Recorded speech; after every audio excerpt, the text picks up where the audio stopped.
Hello! Welcome to my channel SRM. మనం ఈ పొద్దు మాట్లాడబోతున్నాం Mumbai Indians 2026 IPL season review చేద్దాము. అలాగే ఏంటంటే ముంబై ఇండియన్స్ ఈసారి జస్ప్రీత్ బుమ్రా కానీ, సూర్యకుమార్ యాదవ్, తిలక్ వర్మ, హార్దిక్ పాండ్యా, రోహిత్ శర్మ ఏ దగ్గర నుంచి కానీ పర్ఫార్మెన్స్ అయితే టీమ్ ఆన్ పేపర్ అయితే ఎక్సలెంట్‌గా ఉంది. ఫస్టు అడిగితే ఎవరిని అడిగినా కానీ ఫస్టు టాప్ 4లో ఉండే టీం కప్పు కొట్టేదానికి కూడా అవకాశాలు ఎక్కువ ఉన్నాయని అని ప్రతి ఒక్కరు టాప్ 4లో చూజ్ చేసుకున్నారు. అదే కానీ ఎలా, ఏమైంది, ఏంటి, ఎందుకు ఇలా పర్ఫార్మెన్స్ చేసింది, ఏం తప్పులు చేశారు, ఏం మిస్టేక్స్ ఉన్నాయి అనేది మనం ఈ వీడియోలో మాట్లాడుకుందాం. ముంబై నైన్త్ ప్లేస్ ఎండ్ అయింది ఈ సీజను. జస్ట్ 4 మ్యాచెస్ మాత్రమే గెలిచింది. 10 మ్యాచెస్ ఓడిపోయింది ముంబై ఇండియన్స్. అసలు ఒకప్పుడు ముంబై అంటే వేరే ఉంటుండింది. ఒకప్పుడు 5 టైమ్ ఛాంపియన్స్. ముంబై అంటే రోహిత్ శర్మ అనేటప్పుడు ఒక స్థాయి, ఒక భయం అనేది, ఒక స్కిల్ అనేది ఒకటి క్రియేట్ చేసి పెట్టినాడు. కప్పు కొట్టడం ఇంత ఈజీనా అన్నట్లుగా రోహిత్ శర్మ తను తీసుకెళ్ళి మ్యాచ్లెస్ గెలిపించడం కానీ, కప్పులు కొట్టేయడం కానీ చాలా బాగా ఉండేది. కానీ దగ్గర మనం చూసుకుంటే వాళ్ళు కప్పు కొట్టి దగ్గర 6 years అవుతుంది. 2020లో ఏమో కొట్టారు. పోయిన సీజన్ ప్లే ఆఫ్స్కి వెళ్ళారు కానీ మరీ అంత ఇంప్రెసివ్ అయితే అనిపించలేదు. పంజాబ్తో 200 రన్స్ చేసి ఆ రన్స్ డిఫెండ్ చేసుకోలేక ఓడిపోయారు. ఇంతకుముందుకు ఎప్పుడు వాళ్ళు 200 రన్స్ కొట్టిన తర్వాత ఆ రన్స్ డిఫెండ్ చేసుకోకుండా ఎప్పుడు ఓడిపోలేదు. కానీ పోయిన సీజన్లో ఓడిపోయారు పంజాబ్తో. అలాగే ఈ సీజన్ చూసుకున్నా కూడా వాళ్ళకైతే వాళ్ళ టీంలో మాత్రం చాలా మంచి ప్లేయర్స్ ఉన్నారు. వరల్డ్ కప్ విన్నర్స్ కూడా చాలా మంది ఉన్నారు. వరల్డ్ కప్ హీరోస్ అంతా వాళ్ళ టీంలోనే ఉన్నారు. సూర్యకుమార్ యాదవ్ కానీ, హార్దిక్ పాండ్యా, తర్వాత రికల్టన్, అలాగే విల్ జాక్స్, తర్వాత మనం చూసుకుంటే తిలక్ వర్మ, హార్దిక్ పాండ్యా, అలాగే మన మిగతా శాంటనర్ కానీ ప్రతి ఒక్కరు చాలా అంటే చాలా వరల్డ్ కప్ హీరోస్ అంతా ఇక్కడ ఉన్నారు. కానీ అసలు అయితే ఏ ఒక్కరి దగ్గర నుంచి కూడా పర్ఫార్మెన్స్ ఎక్స్పెక్ట్ చేసినంత అయితే రాలేదు. బుమ్రాకి నెగిలి ఉంది. బుమ్రాకి నెగిలి ఉన్నప్పుడు తను ఎందుకు ప్రెజెంట్ చేసి తను నడిపిస్తాను. బుమ్రా మనకి ఎంత ఇంపార్టెంటో తెలుసు. తను తర్వాత మనకి 2027లో వరల్డ్ కప్ వస్తుంది. అది దానికి కానీ ఇప్పుడు మనం ఆడే బీజీటీ టెస్ట్కి కానీ, తర్వాత ఇప్పుడు మనం న్యూజిలాండ్తో సిరీస్ వస్తున్నాయి మనకి 2027లో. చాలా బిగ్ షెడ్యూల్ కూడా చాలా టైట్గా ఉంది. ఇంతటప్పుడు తను ఆడిపోయడమా, ఇంజురీలో అవసరమా? తనకు ఒక 1 వీక్, ఒక 2 వీక్స్ రెస్ట్ చేయొచ్చు కదా. మనము టీమ్ మేనేజ్మెంట్ ఓకే, మనము అంత అమౌంట్ పెట్టాక మనం మెయిన్ ప్లేయర్లు ఆడాలనుకుంటాము. కానీ ఇది జస్ట్ ఐపీఎల్ వాస్ ఫన్. కానీ జస్ప్రీత్ బుమ్రా మనకు ఎంత ఇంపార్టెంట్ టీమిండియాకి. తను వన్డేలో T20 వరల్డ్ కప్ రాబోతుంది. 10 hours తను బౌలింగ్ చేయాలి. టెస్ట్లో తను ఎంత ఇంపార్టెంటో మనకు తెలుసు. అలాంటి బౌలర్ని రెస్ట్ ఇస్తే బాగుంటుంది అనిపించింది. తనకు మిగిలిన ఇంజరీ ఉన్నప్పుడు ఆడిపోయడం కానీ, అది కానీ.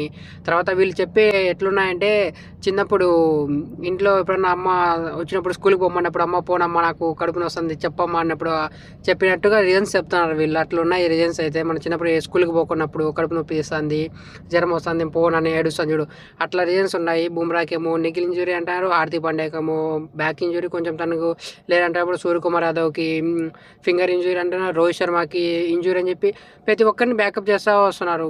ఈ సీజన్ అయితే ఎవరు ఒక్కరు కూడా సరిగ్గా పర్ఫార్మెన్స్ చేయలేదు. వీళ్ళు గెలిచిన 4 మ్యాచ్లలో కూడా ఒక మ్యాచ్, ఫస్ట్ మ్యాచ్ కేకేఆర్తో గెలిచారు. ఆ మ్యాచ్లో రికల్టన్, రోహిత్ శర్మ మంచి ఇన్నింగ్స్ ఆడారు. రోహిత్ శర్మ 78 చేశాడు, రికల్టన్ 81 రన్స్ చేశాడు. ఆ మ్యాచ్లో షార్దుల్ ఠాకూర్కి 3 వికెట్స్ ఏమో తీశాడు తను. ఆ మ్యాచ్లో తను ప్లే ఆఫ్ ద మ్యాచ్ అయ్యాడు. అలాగే దాని తర్వాత మళ్ళీ చూసుకుంటే తర్వాత ఆడిన మ్యాచ్లు 4 మ్యాచ్లు ఓడిపోయారు వాళ్ళు. తర్వాత 4 మ్యాచ్లు ఓడిపోయిన తర్వాత మళ్ళీ ఒక మ్యాచ్ గెలిచారు, 6th match జీటీతో.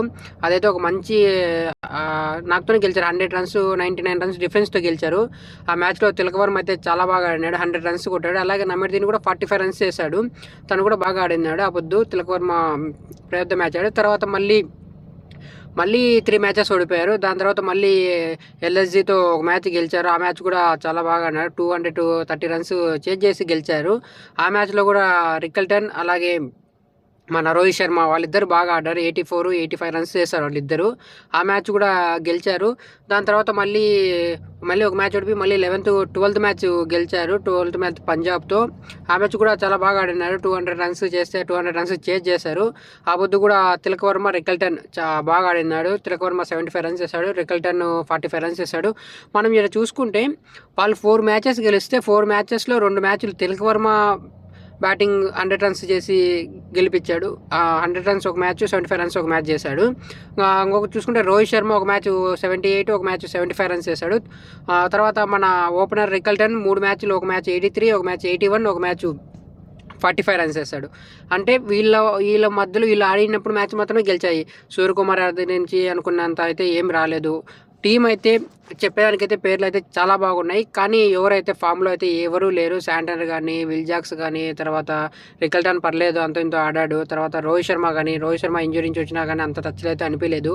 Maybe Rohit Sharma 500 runs cross చేసి ఎప్పుడు 2020లో అనుకుంటా, దగ్గర 5 years పైన అయిపోతుంది, 5-6 years అయిపోతుంది రోహిత్ శర్మ 500 రన్స్ క్రాస్ చేసి. అలాగే సూర్యకుమార్ యాదవ్ అయితే అసలు టచ్లోనే అనిపించలేదు ఈ సీజన్ మొత్తము. ఒక మ్యాచ్లో కూడా ఎక్కడైనా చేస్తాడా ఏంటి, సూర్య వచ్చి ఆడతాడు, టీం తీసుకెళ్తాడు, ముందుకెళ్ళి గెలుస్తాడు అనే సీజన్ అయితే ఎక్కడ అనిపించలేదు. అలాగే తర్వాత చూసుకుంటే వీళ్ళ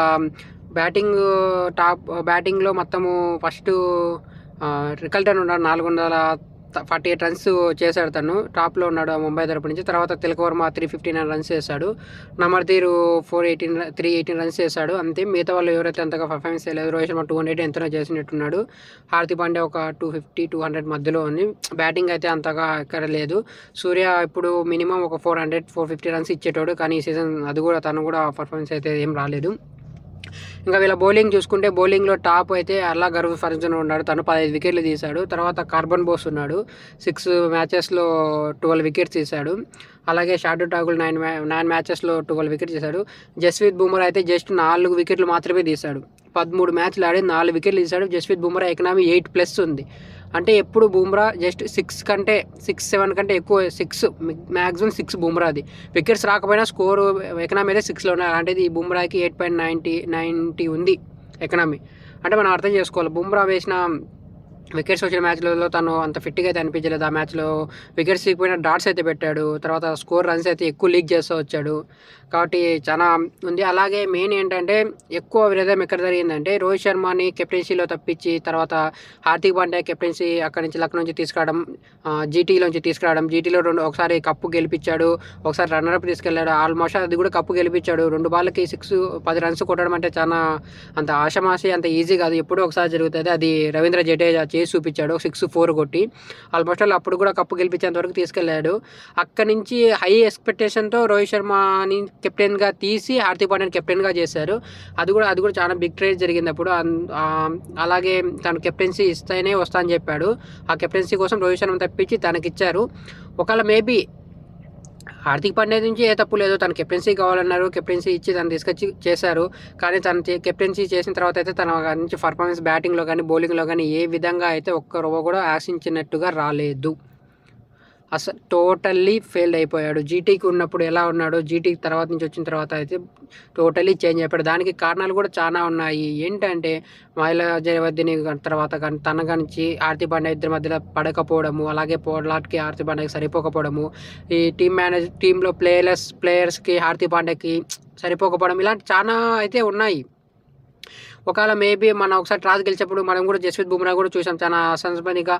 నేను ఫస్ట్ టీమిండియాకి చేసిన తర్వాత నేను ముంబై ఇండియన్స్కి కెప్టెన్సీ చేస్తాను కూడా నేను కూడా అనుకోలేదు అని చెప్పి కూడా తను కూడా కామెంట్ చేశాడు. ఆ విషయంలో చాలా మంది వరకు కొంచెము వాళ్ళకైతే అంత నచ్చినట్టుగా లేదు. అందులో ఒకవేళ రోహిత్ శర్మ తర్వాత ఒకవేళ అదే టీంలో ఎవరికైనా ఒకవేళ సూర్యకుమార్ యాదవ్ కానీ లేకపోతే జస్ప్రీత్ బుమ్రా కానీ ఇలా వాళ్ళకి ఎవరికైనా కెప్టెన్సీ ఇచ్చి ఉంటే ఓకే, కొంచెం ఏమన్నా ఉండేదేమో. అలాంటిది రోహిత్ శర్మని తప్పించేసి తను కెప్టెన్ చేయడం అయితే ఎవరికి నచ్చలేదు. ఆ కెప్టెన్సీ చేసిన సీజన్ కూడా వాళ్ళంతగా మంచిగా అయితే పర్ఫార్మెన్స్ ఏం చేయలేదు. తర్వాత ఈ సీజన్ కూడా అయితే వాళ్ళు అంత ఎక్స్పెక్ట్ చేసిన పర్ఫార్మెన్స్ అయితే ఏమీ రాలేదు. 9th ప్లేస్లో కంప్లీట్ చేశారు వీళ్ళు. జస్ట్ 4 మ్యాచెస్ మాత్రమే గెలిచారు. అది కూడా రోహిత్ శర్మ, తిలక్ వర్మ, రికల్టన్ ఆడిన మ్యాచ్లే గెలిచారు. రోహిత్ శర్మ కూడా అంతగా అయితే ఏమి ఈ సీజన్ అనిపించలేదు. తనకు కూడా ఇంపాక్ట్ ప్లేయర్గా ఆడుతున్నాడు. అలాగే ఇంజురీస్ ఉన్నాయి తనకు కూడా. అలాగే ఏంటంటే ముంబై ఇండియన్స్ నెక్స్ట్ సీజన్కైనా టీం చేంజ్ చేయాలి.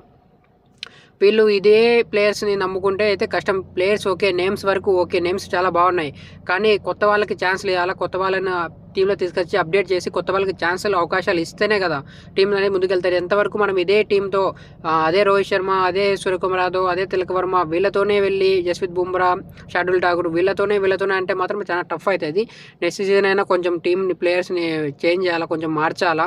ఇదే టీంతో మేము నెక్స్ట్ సీజన్ ఒకటే కదా, నెక్స్ట్ సీజన్ ఆడేసిన తర్వాత 27 వరల్డ్ కప్ అయినాక చాలా మంది రిటైర్మెంట్ ఇస్తారు, మేము అప్పుడు టీం మార్చుకుంటాము అంటే దానికి ఎవరు ఏం చేయలేరు. దానికి అదైతే కష్టం అయిపోద్ది. నెక్స్ట్ సీజన్ కూడా వాళ్ళు గెలిచాలి చేయాలి అని చెప్తే మేబీ హార్దిక్ పాండ్యా అయితే టీంలో ఉండకపోవచ్చు, మేబీ బయటికి వెళ్ళొచ్చు. ఒకవేళ ఉన్నా కానీ హార్దిక్ పాండ్యా అయితే కెప్టెన్గా ఉండడని దాంట్లో అయితే అనిపిస్తుంది. ఒకవేళ వెళ్ళిపోయినా ఒకవేళ బయటికి వెళ్ళి వేరే టీమ్స్ ఏదైనా ఆడతాడేమో అని చాలా వరకు అయితే అదే వస్తుంది ట్రోల్స్. అది కానీ అన్ని విధాలుగా అదే ఉంది. మేబీ నెక్స్ట్ ఇయర్ మనము ముంబై ఇండియన్స్లో హార్దిక్ పాండ్యాని చూడకపోవచ్చు. ఒకవేళ తను ఏదైనా చేసి ఒకవేళ ఉంచి చేయాలనుకున్నా కానీ కెప్టెన్గా అయితే ఉండకపోవచ్చు. మేబీ తను కూడా ఉండని అనుకుంటున్నాను. మేబీ టీం అయితే చేంజ్ చేయాలి, కొంచెము వేరే కొత్త ప్లేయర్లను ట్రై చేయాలి. ఈ సీజన్లో మొత్తం 23 ప్లేయర్స్ ఆడిపించారు ముంబై ఇండియన్స్. జస్ట్ ఒక 2 ప్లేయర్స్ అంటే ఆ టోటల్ టీం ఆడిపించినట్టు అనిపించింది 25 నెంబర్స్. ఎప్పుడు ముంబై ఇండియన్స్ ఇలా చేసేది కాదు. ఎంతసేపు ఉన్న వాళ్ళు ఒక టీం స్కోర్ వెళ్తే ఆ టీంతోనే మ్యాచెస్ గెలుస్తున్నా కానీ ఒక ముందుకు తీసుకుని వెళ్ళేవాళ్ళు.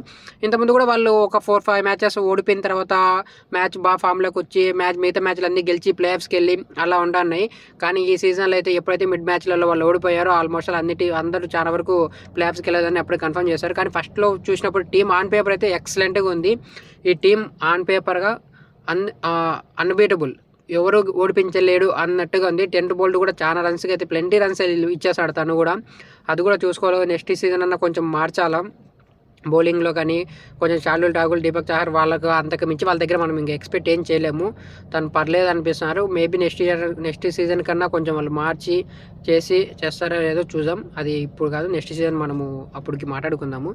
అలాగే ఇదైతే నేను అనుకుంటాను నెక్స్ట్ చేంజ్ చేయాలి ఖచ్చితంగా కన్ఫామ్గా. అలాగే మీరేమనుకుంటారో కామెంట్ చేయండి. ఇంతవరకు మన వీడియోని చూస్తుంటే ఒక లైక్ చేయండి, మన ఛానల్ సబ్స్క్రైబ్ చేసుకోండి ఎవరైనా కొత్తగా చూస్తూ ఉంటే. ఓకేనా? Thank you.